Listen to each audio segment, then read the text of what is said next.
The Four Last Things: Death, Judgment, Hell, and Heaven, by Father Martin von Cochem, OSFC. Remember thy last end, and thou shalt never sin. Part 3. On Hell. Chapter 8. On Eternity. In the preceding pages, some slight portrayal of the torments of hell has been placed before the reader. Now eternity is the subject that must occupy our attention, one on which it is not easy to write or speak.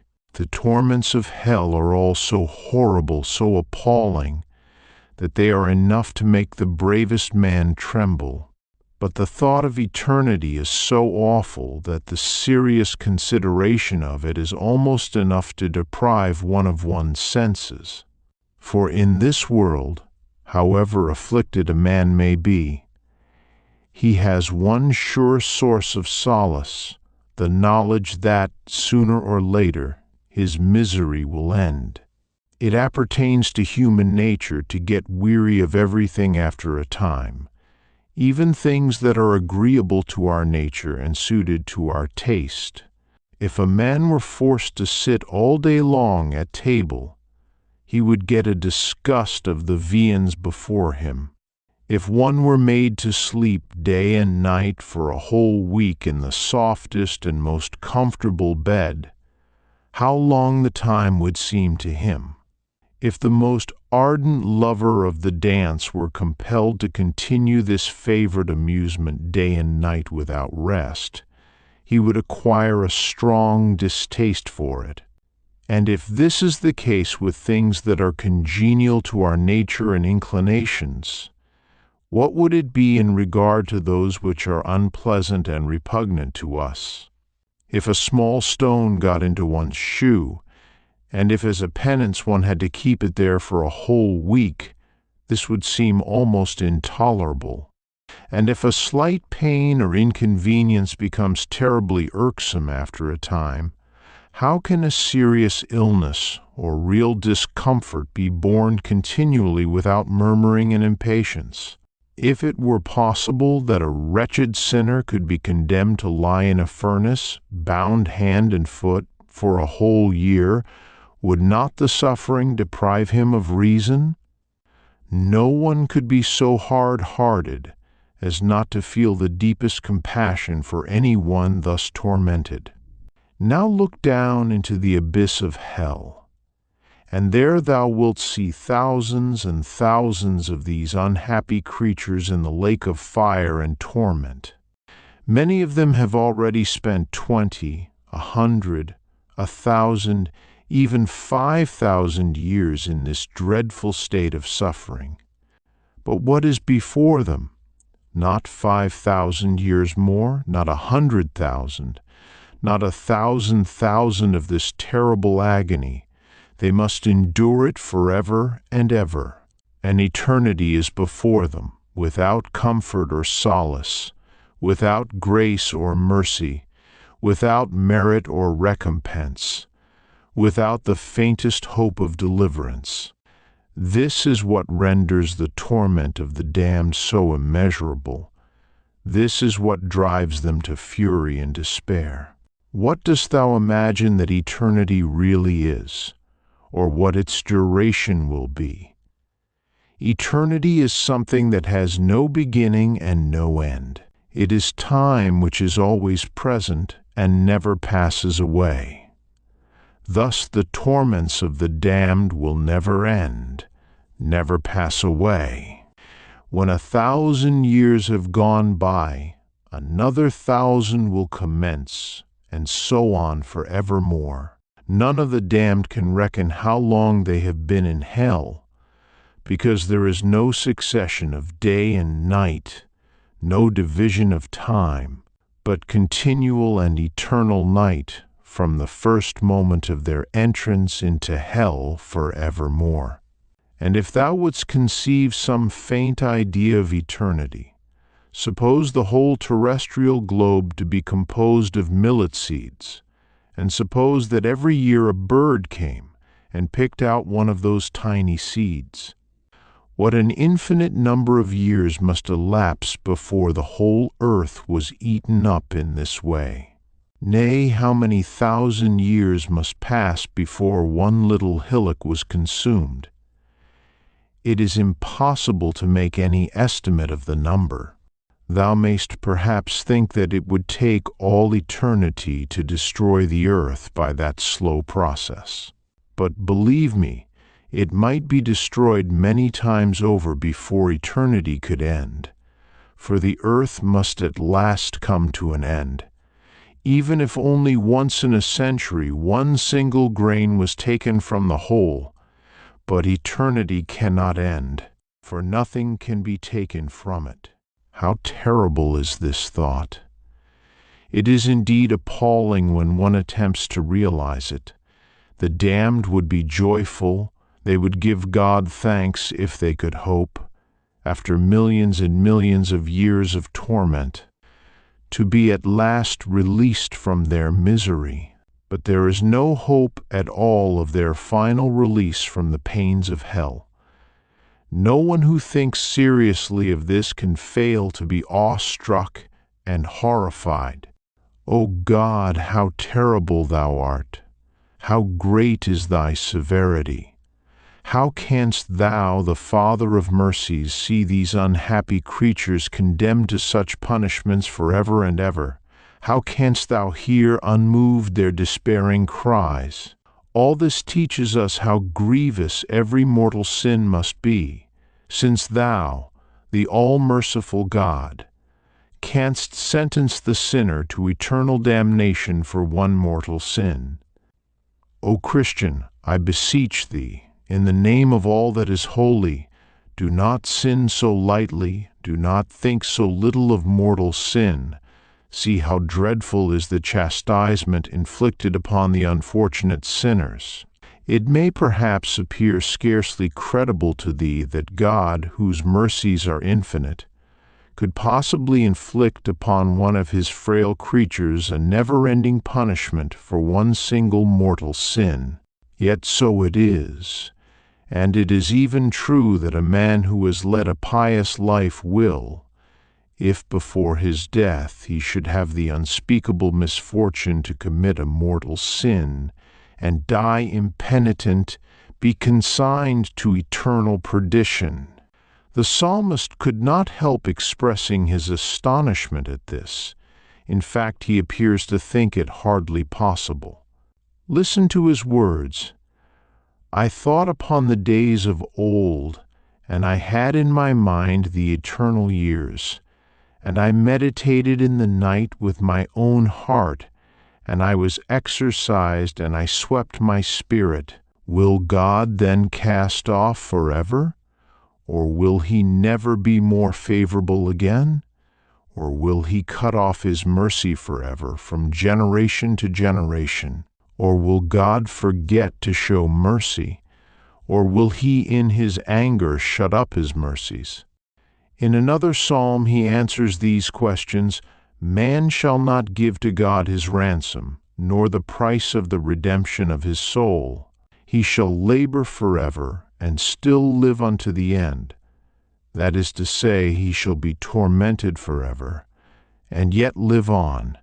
The reason wherefore the all-merciful God punishes mortal sin with an eternal punishment, and never more pardons it, is because the sinner, when he is damned, will not awaken contrition and sorrow within his heart, or ask forgiveness of God. For if anyone dies in mortal sin, he is so hardened in it that he will not desist from it to all eternity. And because God has consigned him to perdition, he conceives so intense a hatred against him that he would injure him in every way that he could. Rather than humble himself before God and implore his pardon, he would endure yet greater tortures in hell. Therefore, because the sinner will not repent of his sins, nor ask pardon for his sins, he remains eternally in a state of sin. and because his sin is never expiated or repented of, the punishment is likewise eternal. For God does not cease to punish until the sinner repents and bewails his sin and asks for forgiveness. Hence, it will be seen that God does no wrong to the reprobate when he subjects him to everlasting chastisement. For divine justice demands that if the sin is eternal in its duration, the penalty of that sin must likewise be eternal. It may perhaps be surmised that the damned grow accustomed to their torments, and at length become insensitive and almost indifferent to them. This is far from being the case. The damned feel their torture to its full extent, and always in the same degree. Each one of the miserable denizens of hell feels his sufferings now as acutely as he did in the first hour of his damnation, and he will continue to feel them no less keenly after thousands and thousands of years have elapsed. Now, because the damned know perfectly well that they will never be released from hell but must remain there forever, because they know that the dreadful tortures they endure will never end, because they know that no created being will ever compassionate them, but all will acknowledge the justice of their doom. For this cause they begin to despair, and to curse themselves and all that the hand of God has created. Their efforts are, however, futile. All that they accomplish is to increase their torment and inflict on themselves fresh pains. Their despair only augments their sufferings. This we see from the example of our fellow creatures on earth. If they give way to despair, it is impossible to do anything with a man who is in despair. No one can help or console him. No one can comfort him or bring him to reason. He looks like a specter. He raves and rages like the very devil himself. He declares he will put an end to his life, that he will drown himself or hang himself. He destroys everything that comes in his way. He curses all men and all things. This the damned do in their despair, and thereby they torture themselves even more than the devils can torture them. They shriek and howl, they curse and swear, they storm and rage. In fact, they behave just as if they were fiends incarnate. In their fury and spite they attack one another with the fiercest animosity. Nay, they endeavor by every possible means to strangle themselves in their frantic despair. Would that every obdurate sinner would lay this to heart and take heed, lest one day he become the prey of this eternal despair. It is a fearful thing to fall into the hands of the living God, says St. Paul. If we now dread hell, we shall not have any reason to fear or endure it in the next life. Every one has sufficient grounds for dreading it. The just and holy should fear hell because they may yet fall into it. So long as they remain on earth, they are surrounded by not only exterior, but also interior dangers. Outside of them there is the world with its allurements, its scandals and temptations, and human respect. Within them dwell violent passions and a weak will. Only a single mortal sin suffices to cause their condemnation to the infernal abyss. How many are now in hell, who for a time were remarkable for their piety and virtue, but who gradually grew careless in the service of God, and finally fell into mortal sin and died without having become reconciled with God. Even the great Saint Teresa was in danger of damnation, for God showed her the place destined for her in hell if she did not give up certain faults. The greatest saints have shuddered and trembled at the thought of the danger they were in of committing mortal sin and of being condemned for it to the endless torments of hell.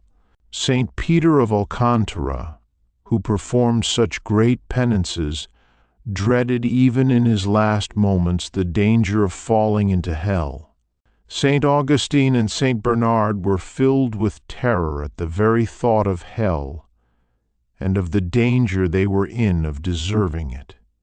The careless, the lukewarm Catholic should, above all, dread hell, for he is continually walking on the brink of the infernal abyss. He makes little of the precepts of hearing Mass, of the prescribed abstinence from flesh meat. He scruples not neglecting the religious training of his children. He associates with persons and frequents places that are to him an occasion of sin.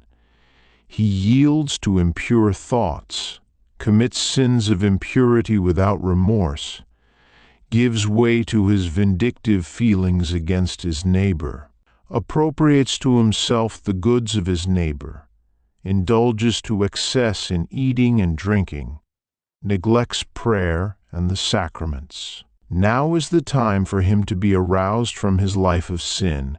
Now is the time for him to give up sin and change his life. For if he defers doing so, it may soon be too late. This may indeed be the last warning that God gives him. Oh, if the damned could come back to life, to what penances and austerities would they not eagerly and cheerfully submit?